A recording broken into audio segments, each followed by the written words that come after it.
If you're joining us later on in the week on our app or website, I want to thank you for spending some time with us.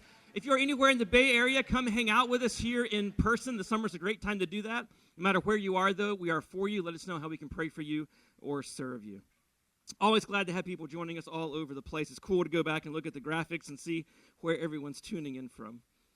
Hey, before we go any further today, I just want to stop and celebrate. Come on, let's stop and celebrate all of our teachers, all of our administrators, all of our students that just wrapped up another school year. Come on, let's give them some love. I want to give some love to all the parents out there that got up and got your kids to school. Come on, all the parents out there that you went to all the things and you showed up and you were responsible. I want you to know that if you are a teacher, administrator, student, parent out there, we are praying rest and rejuvenation over you and your family this summer. Amen? Rest and rejuvenation over you and your family. Well, today is the day we are putting on the turn signal for the final time and exiting the highway and finally making it to our destination. For the last 8 weeks now. For the last 8 weeks now. Some of you are like, it's felt like 8 weeks, bro. For the last 8 weeks, we have been on something called the Journey of Faith, and I just want to let you know this is exciting, okay? If you download our app onto your phone, or if you download our app onto your TV, even better. If you have a smart TV, Roku, Apple, whatever kind of smart TV you have, if you download our app onto your TV, get this, you can go on the Journey of Faith marathon now. You guys aren't as excited about that as I thought. Like, if you've missed any of this, like you could go and you can start watching this afternoon and you get done with episode 1, you're like, oh, that was pretty good. I got to go to number 2. And so you go straight into number 2 and you're like, well, that was the cliffhanger. Oh, my gosh. And so you keep watching. And then like at 10:30 tonight, your wife or your husband or your parents come in like, what are you watching? I'm doing the Journey of Faith marathon. I can't stop, right? I know you.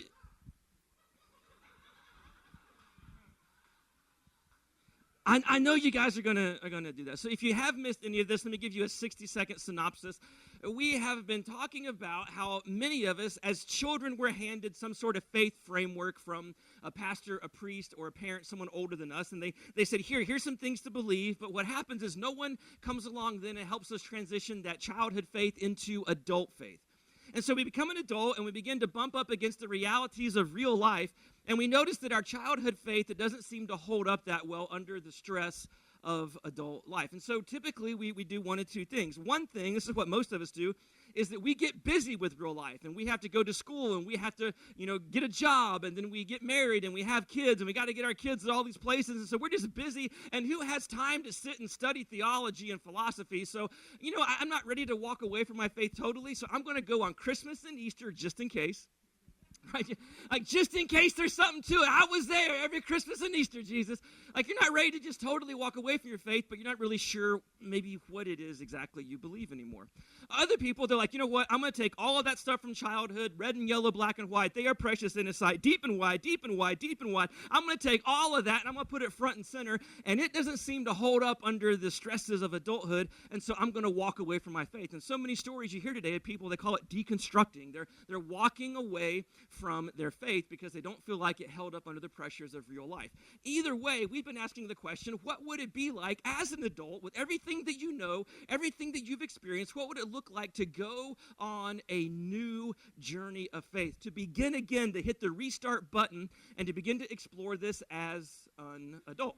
And in fact, some of the things that we've been talking about, just in a nutshell, in the opening week, we said, if you're going to consider your childhood faith, if you're going to go back to your roots, if you're going to go back, then you have to consider the question, who is Jesus? That's number one. It's not, how did they get the dinosaurs on the ark? It's not, were Adam and Eve really naked, or was that just put in there to keep our attention? It's not, how does a good God allow bad things to happen? Those are all interesting questions, but the question you have to wrestle with is, who is Jesus? That is the question to wrestle with. Then we came back in the second week and we talked about mistakers versus sinners. Remember that? Are we a mistaker, or is it worse than that? Because what do you do to a mistake? You correct a mistake. But for many of you, in fact, I'm going to say all of you, including myself, what do? We make the same mistakes over and over again on purpose. What do you call that? A premeditated habitual mistaker? Like maybe it's worse than that. And so we kind of talked about that. And then we talked about, if you're going to embrace any kind of religion, any kind of approach to God, you got to figure out, can I even gain God's approval? And so we talked about that. How do we gain God's approval? And then we talked about the role of rules, because in every religion, there's all these pesky rules, right? All these pesky rules, and we never get to be the ones that determine the rules. We just kind of are given the rules. And so we talked about, is it like a family where you're born into the family, and the fact that you're in the family means that there's some rules? Or do we get the rules on the front end like a club? You get the rules on the front end to get into the club. So is it a family? Or is it a club? Then we came back and asked a big important question. What can wash away my sin? Remember that? What can wash away my sin? We all know, we all know how to say I'm sorry and move on. We've all done that before. I'm sorry. But how do you get past the past? And particularly, how do you forgive yourself? And so we talked about that. We talked about unconditional grace, this unmerited favor of God that Jesus offers. It seems like we're getting away with something. It seems like we're pulling a fast one over on Jesus. But when you read the New Testament, we discover that God doesn't want something from you, that he wants something. Thank you for the 3 people that were here for that week. That's awesome. Thank you for you. And then last week was probably my favorite, because we talked about, hey, just don't stop believing. Yes, hold on to that.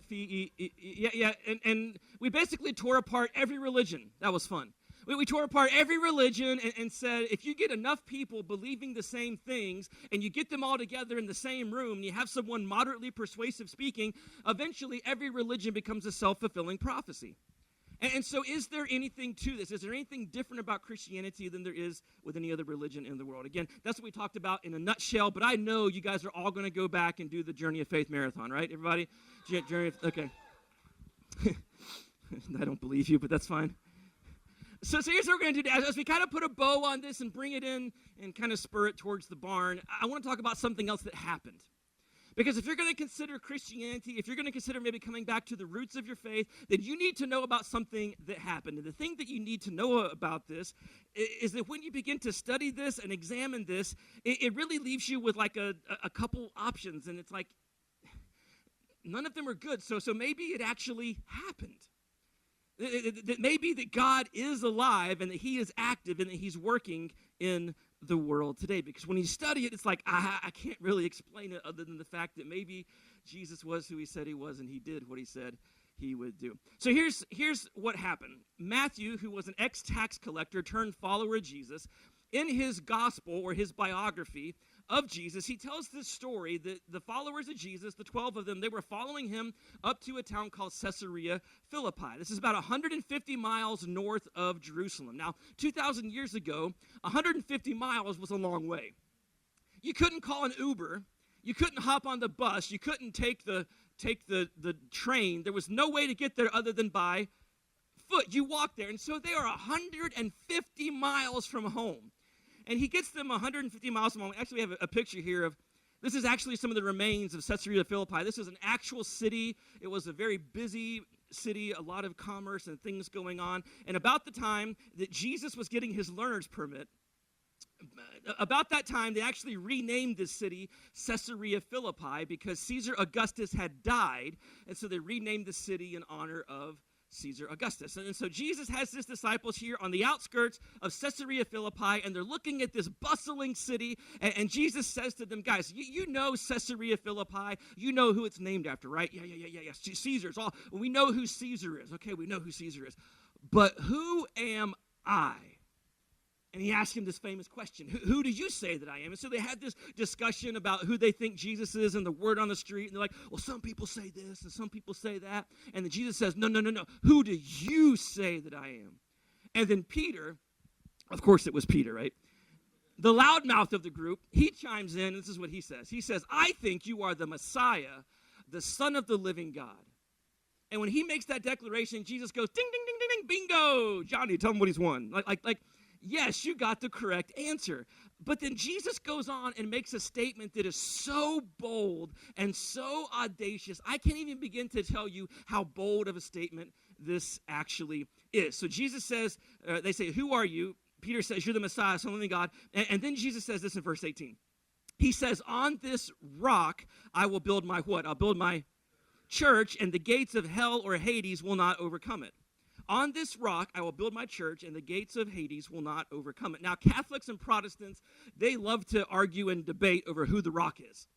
Some people believe the rock was a statement of faith. Some people believe, Catholics believe the rock was Peter. Peter was rock. He's rocky. He's the first pope, right? So we argue and debate over who the rock is, but don't miss the message. The message is that Jesus predicted something. He said that on this rock, whatever that may be, I'm going to build my church, and nothing will ever be able to overcome it. Now stick with me here. When Jesus spoke this, he spoke it in Aramaic. Aramaic was the street language of the day. It was the common language. But when Matthew and all of the New Testament writers went to write this, they wouldn't have written in Aramaic. They would have written in the academic language of the day, which would have been, anybody know? Close, Greek. Yeah, Greek. So they wrote in Greek, and so Matthew begins to write this down in Greek, and he gets to this little part in the story where Jesus says, and I will build my, and he's trying to find the right word for what Jesus said he's going to build. And so what he chooses to use is the little Greek word called ekklesia. Ekklesia. Everyone say ekklesia. Now, ekklesia was a very common word. It wasn't a religious word. It was just a common word that meant, what did it mean? It meant gathering, assembly, or congregation. Very common word. Jesus says, I'm going to build my assembly. I'm going to build my people, my congregation. Now realize that when Jesus says this, he's 150 miles from home. They're in the middle of nowhere. There's 12 of them, including Judas. like you've got Judas as one of the 12. So it's 11 plus Judas, and they're there. They're in the middle of nowhere. They're looking at this city, and Jesus says, I'm going to build my gathering, my assembly, my congregation. And they all look at Jesus, and they're like, that's cool. What's a church? I hope we don't need more than 12 people for this. So Jesus makes this declaration. They're like, that's awesome, Jesus. We don't know what you're talking about, but cool, awesome. We're with you. Just wait, they're not going to be with him. But for now, we're with you. But then a tragedy of translation occurs. Tragedy of translation is that when the writers of Matthew, Mark, Luke, and John, when the gospel writers, when their writings began to be translated out of Greek into other various languages, the word that was used for church, ekklesia, it got replaced in our English translations with a German word. And the German word does not mean a gathering, a people, an assembly. It meant something totally different. In fact, the German word that was used, it means house of the Lord. So today, our English word church, it doesn't carry with it the same meaning, the same weight, the same connotation of it being a people and a gathering, an assembly. No, it means a place. It means the house of the Lord. But here's what I hope you see today is that Jesus didn't predict a place. Jesus predicted a people. It wasn't about a building that Jesus predicted. It wasn't about a location. It was about a people that he was going to start, a people that would be his. And so Jesus makes this bold prediction that I'm going to start my people, my gathering, my assembly. And then they went to Caesarea Philippi, and Jesus is like, okay, now we're going to go back to Jerusalem. And they're like, but Jesus, they said they were going to kill you if you go back to Jerusalem. And Jesus is like, I've got to go. And so they make their way back to Jerusalem for the final time. And sure enough, a few days later, Jesus is arrested, put on trial, and then crucified. And if you were to ask Peter and ask the other disciples after this, okay, so who do you say Jesus is now? Peter would have been like, I don't know, I was wrong. I guess he's not the Messiah. I guess he isn't the promised one of God. We were wrong. And if you were asking them, okay, so is there going to be like a Jesus ecclesia? Is there going to be like a gathering of Jesus people? And they're like, why would there be a gathering of Jesus people? He's dead. They killed him. It's over. Even his mama, talked about this last Sunday, right? Even his mama was like, oh, it's over. We had hoped, we had believed, but no, this was not what we thought. And we said last week, but then something changed, right? Remember that? Something happened. Something changed because these same cowards that said it's over, that lost their faith, they go back out into the streets a few weeks later, and they began to preach what? Jesus is alive. You killed him. Say you're sorry, right? That was their message. And so you try to figure out, okay, so what happened? What happened? I'll let you figure out for yourself what you think happened to these cowards that all of a sudden became courageous. But these men and women thought that Jesus was dead and was going to stay dead until he didn't. And so now 40 days later, you've got the risen Jesus with his followers, about 120 of them, and he makes a very famous statement to go along with the prediction that he had previously made. And so he gathers them on this hillside 40 days after the resurrection. So for 40 days, he's been all over the place. People have seen him, hundreds of people at a time, all these eyewitness accounts. And now here he is with them on this hillside. And Matthew records this in Matthew 28. Then Jesus came to them and said, all authority in heaven and on earth has been given to me. Now I don't want to be sacrilegious. You know me. I don't want to be sacrilegious. But just stop and think about that moment for a second. Jesus is standing before 120 people, maybe. He's on some hillside in the middle of nowhere. And he says, excuse me, can I have your attention, please? Yes, yes. All authority on heaven and earth has been given to me. Thank you. Now that is an audacious claim, is it not? Like when someone makes that statement, there's really only a couple options. And one of the options is either you're crazy, you're a liar, you're a lunatic, or maybe you are who you said you were. And the reason that they didn't stone him for equating himself as higher than God even, why? Because they're looking at a dead man, right? And if you can call your own death and your own resurrection and pull it off, people will let you say pretty much whatever you want to say too.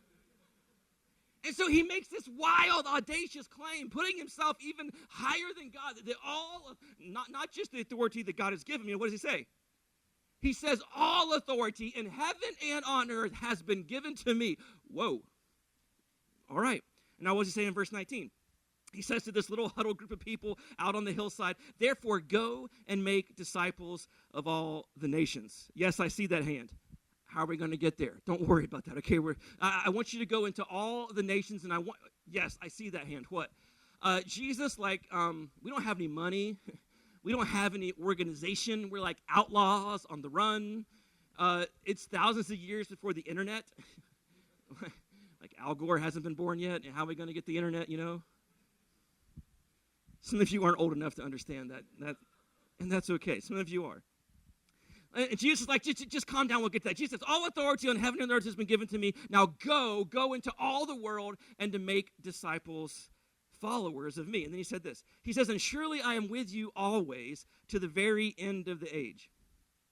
And then get this. He leaves. Nah! Gotcha! He says, I'm always going to be with you. And then all of a sudden, he starts like levitating, like Elvis has left the building. Like, wait, where are you going? What's going on here? I'll always be with you. Then where are you going? And again, these poor disciples, these poor early followers of Jesus, first, they had seen him crucified. It's over. And then he surprises the fool out of them and comes back to life again. And they kind of get used to him being around for about 40 days. And then he says, I'm always going to be with you. And then, I love the way that Luke describes this in Acts chapter 1. Luke describes what happened next. He says, they were looking intently up into the sky as he was going. Like, I wonder how long they stood there looking up in the sky. Where'd he go? Didn't he say he's always going to be with us? I know, but he's gone. And so they're just staring up in the sky.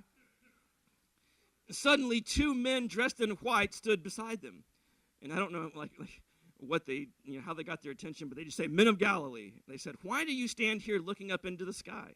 The same Jesus who has been taken from you into heaven will come back in the same way you have seen him go.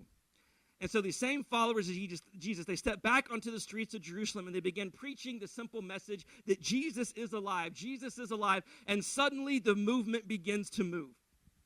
And suddenly, the church begins to grow. And there are hundreds, and then there are thousands of people at a time that make the declaration that Jesus is the risen Son of God. And the church, it began to grow and grow and grow. The church was born. And the thing that we talked about last Sunday that you need to keep in mind this week is that the church was not launched based on truth, and it wasn't based on teachings, and it wasn't based on a moral code, and it wasn't based on a book like every other religion of the world. Every religion gets its start from someone making truth claims, some kind of moral code, some kind of teaching, some kind of book. The Jesus gathering, though, it began because of a what? Because of a, come on, somebody. An event. Thank you for the one person paying attention last Sunday. It happened because of an event. It was launched because of the resurrection of Jesus. And for about 2 years, everything was going great.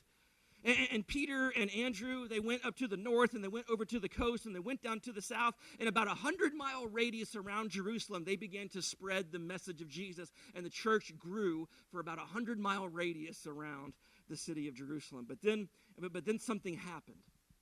the movement began to stop.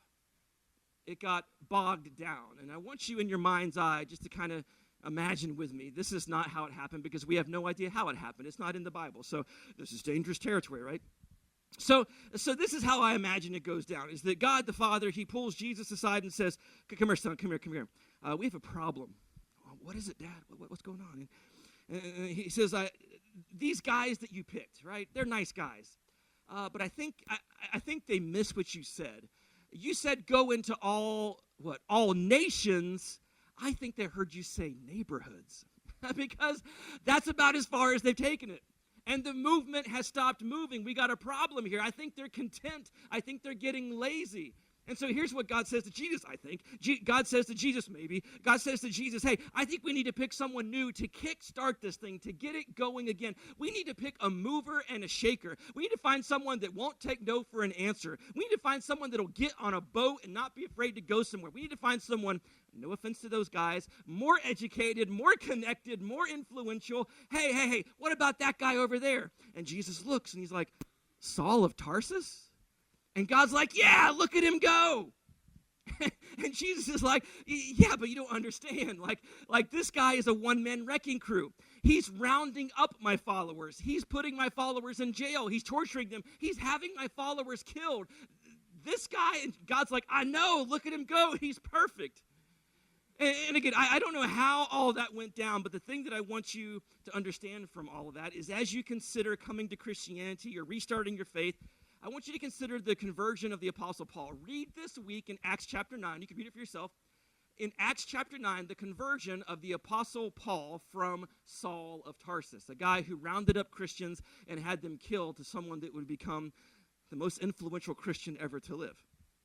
And here's the thing that I hope you see about this, is that for skeptics, Paul's a real problem. Paul's a real problem for skeptics. Skeptics, people that say, you can't trust the New Testament, it was all made up. No, Paul's a problem because of who he was in his former life, right? He's the guy that was rounding up and killing the Christians. He's a problem because of who he was. He's a problem because of who he knew. He knew Peter and John and James, the brother of Jesus. And Paul's a problem because of what he wrote. He wrote this shortly after the time of Jesus, not hundreds and hundreds of years later, but shortly after the death, burial, and resurrection of Jesus. So God chooses the Apostle Paul, however that worked, and the movement begins to move again. Paul has this dramatic 180-degree conversion, and he goes before the leaders of the church in Jerusalem who probably thought, okay, get the guards. This is not going to be good. Like this, we've got a religious terrorist here, okay? Now he's coming to tell us about what God told him, right, okay? And so somehow Paul, he gains audience, he gets in there, has some people vouch for him, and he says, okay, guys, you don't understand. This is not a message for the Jews. This is a message for the whole world. This is not a message for the Middle East. This is a message for all of the world. And so here's what we're going to do. I'm making this part up. Paul took a giant map of the Roman world, and he put it on the wall, and he drew a line around Jerusalem and said, okay, fellas, you take Jerusalem, and I'll take everything else. And that's what he did. And Paul hopped on ship after ship after ship and went to all of these port cities all over the rim of the Mediterranean. And he would go to these places and start little ecclesias, little Jesus gatherings. He would start these. And when he would start these gatherings for the next 30 years of his life, Paul didn't teach what Jesus taught. He didn't teach his parables. He didn't teach the 10 Commandments. He didn't teach about the prodigal son and all of this, the Beatitudes and the Sermon on the Mount. He didn't teach any of the things that Jesus taught or the stuff from the Old Testament. You know what he taught? God's done something different in our day. And as proof, he raised the man from the dead. That was his message. And he goes and he teases this message out. And in fact, when we first began this journey of faith 8 weeks ago, we found the Apostle Paul in the city of Athens on one of these trips. And he's there in Athens talking to people that didn't know who God was, didn't know who Jesus was. And he's talking about this new thing that this unknown God has done. And he has proof of it because a man was raised from the grave. And then in his mid-60s, after 30 years of doing this, they arrest the Apostle Paul for the second time. The first time they arrested Paul, they released him. Second time they arrested him, he probably knew it was trouble because Nero was now the emperor of Rome. And he had been warned about Nero. He heard what Nero was doing to the little ecclesias and to the followers of Jesus. And so when Paul was arrested this time, he probably knew this was going to be the end of his life. Now, imagine and just slow down your thinking for a second. Imagine a world that is run at the word of Nero. If Nero says it, it is so. Imagine a world that is at the control of Rome, the same Roman Empire that had Jesus killed. Paul is now imprisoned under this same empire with a maniacal emperor. Do you think it's possible that maybe in the back of Paul's mind as he sat there in prison, a little bitty doubt began to grow? What were we thinking? Is this actually going to work? What were we thinking? Taking these little ecclesias up against the Roman Empire. What were we thinking? This is the same empire that killed Jesus and is more than happy to kill all of his followers. Did it work? Is this actually gonna happen? When Jesus said, "Go into all the nations," is that really what he meant? And then one morning, Paul heard the guards coming down the cobble streets, and he knew that this was probably his last morning that he would ever have on this earth. And so they take him, they undo his chains, they chain him up to them, and they began to bring him down the street to his place of execution. Now imagine for a moment if the guards allowed you and I to walk with Paul. And imagine if they allowed us to whisper to Paul as we walked to his execution. And imagine if we could say to Paul, Paul, we're from the future. We're from the future. And Paul, I don't have much time. But it worked. It worked. In fact, here's a picture of the Roman Forum. These are the very streets that the Apostle Paul would have walked from where he was imprisoned to his execution site. And imagine if we could have walked with the Apostle Paul and they allowed us to talk to him and we could say, Paul, this city, look around at this city, Paul. I know we don't have a lot of time, but look around the city. All of these icons to all of these pagan gods. I just want you to know, Paul, that one day this entire city will be filled with icons to Jesus Christ. And Paul, on top of every one of these buildings, there's going to be a cross, but the cross isn't going to be advertising how powerful Rome is in Roman crucifixion. It's going to be advertising just one crucifixion, the crucifixion of our Savior, Jesus. And Paul, listen.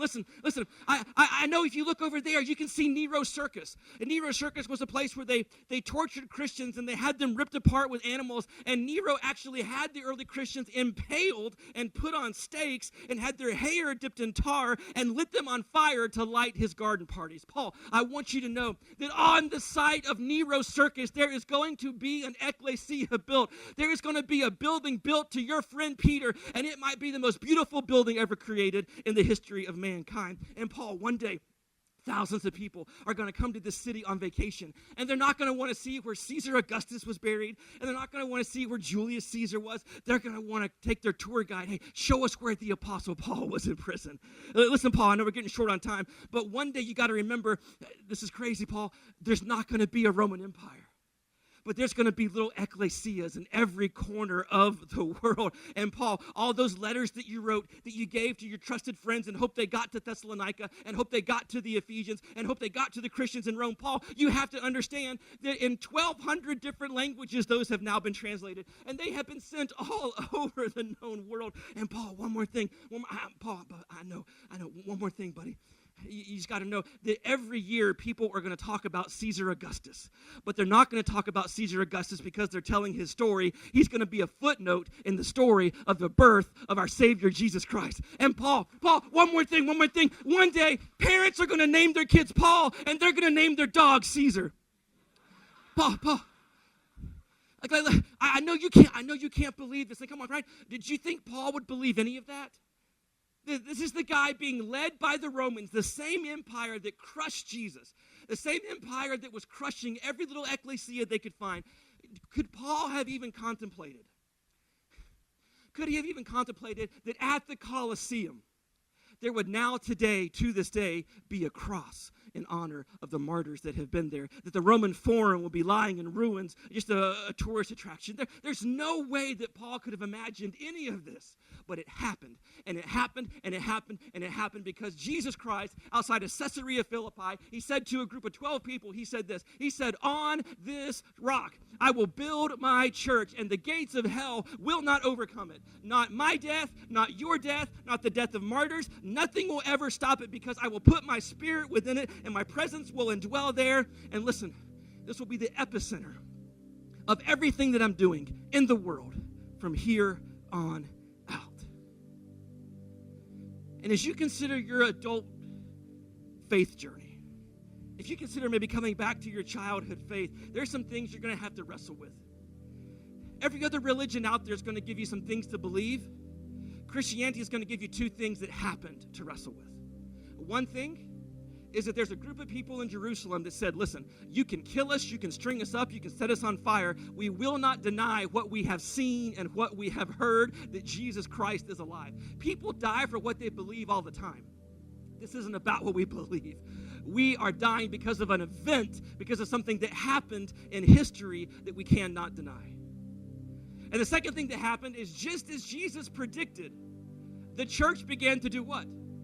It began to grow and to grow and to grow and go into every corner of the world. And listen to me, there is no reason, historical, sociological, archaeological, there is no reason why the church should have survived the first century.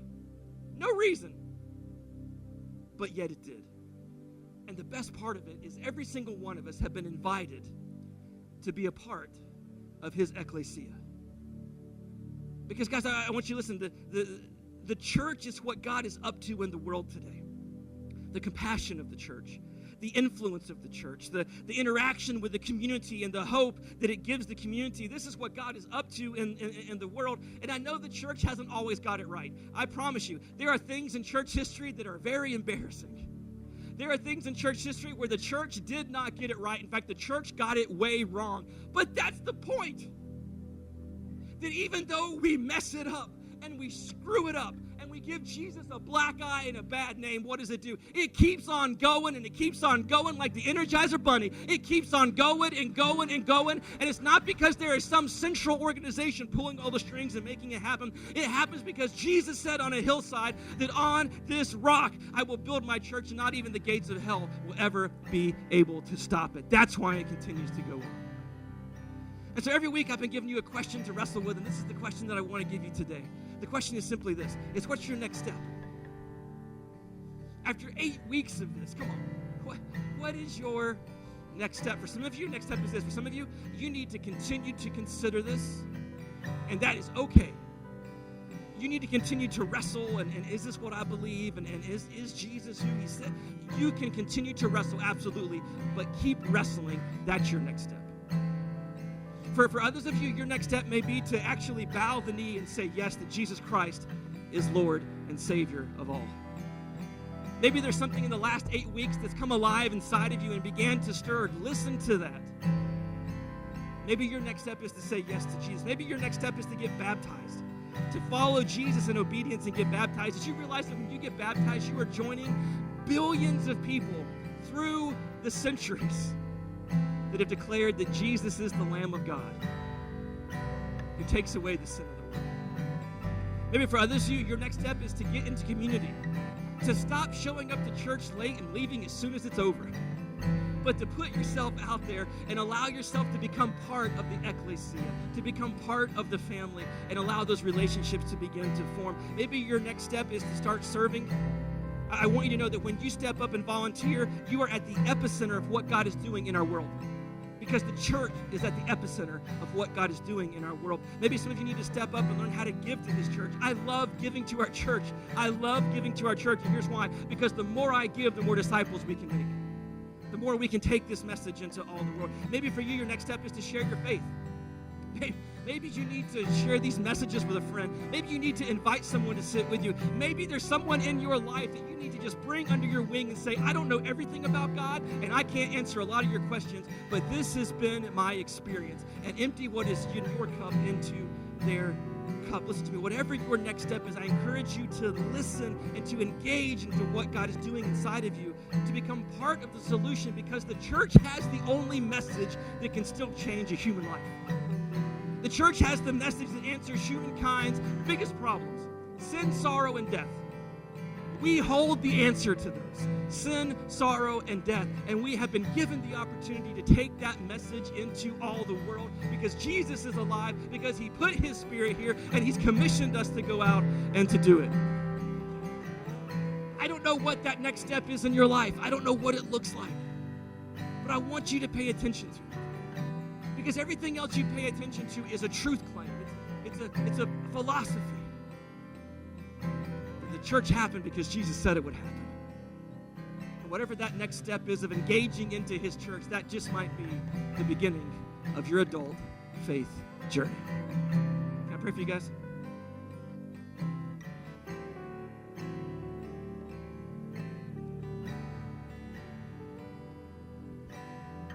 Jesus, we thank you so much for this journey that we have been on over the last 8 weeks now.